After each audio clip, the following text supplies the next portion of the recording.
Subalit, hindi ko po kayang ako lang mag-isa sa lakbaying ito.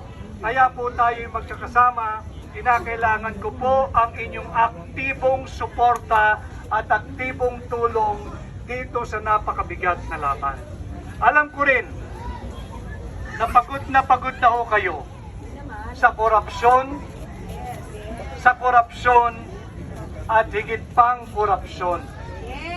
Kawawa po yung mga kabataan at yung ating kinabukasan kung patuloy po nating hahayaan na magpatuloy ang ganitong uri ng baluktot na pamunuan.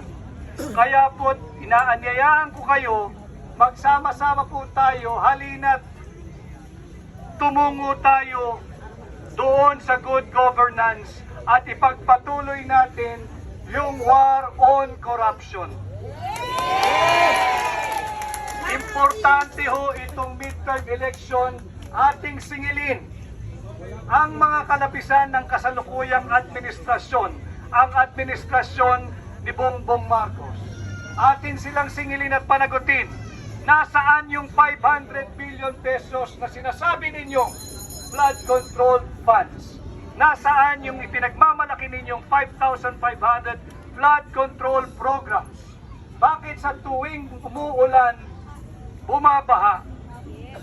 Dumating ang bagyong Karina, sinigundahan ni bagyong Enteng, ano po ang nangyari? Ang malaking bahagi ng Luzon, ang malaking bahagi, kundi buong bahagi ng Metro Manila ay nalubog sa baha. Hindi ho ba kayo napapagod sa ganitong uri ng pamumuhay?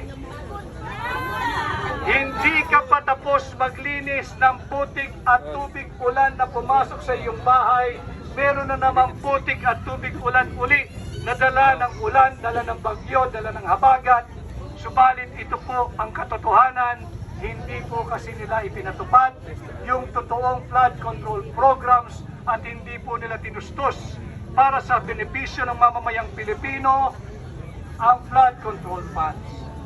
At kung sakasakali po maging matagumpay tayo sa labang ito, sisikapin ko po, unang-una, dalhin natin ang war on corruption sa Senado at sisikapin ko pong maipabasura ang resolution number 10 kung saan nagpapahintulot ng liquidation by certification o kung saan po yung pera ng bawat senador ay basta na lamang po nilang pipirmahan at wala nang tanungan pa kung saan napunta at kung paano ginastos.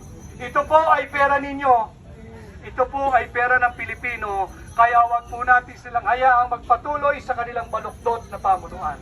Yun lamang po, maraming salamat at samahan po ninyo ako. As I have said inside the Comelec tent, let us not give up on our nation. Let us not give up on our country. Let us not give up on the Filipino people. Let us not give up on our fight and our war on corruption. Maraming salamat. Mabuhay ang Pilipino at mabuhay ang Pilipino.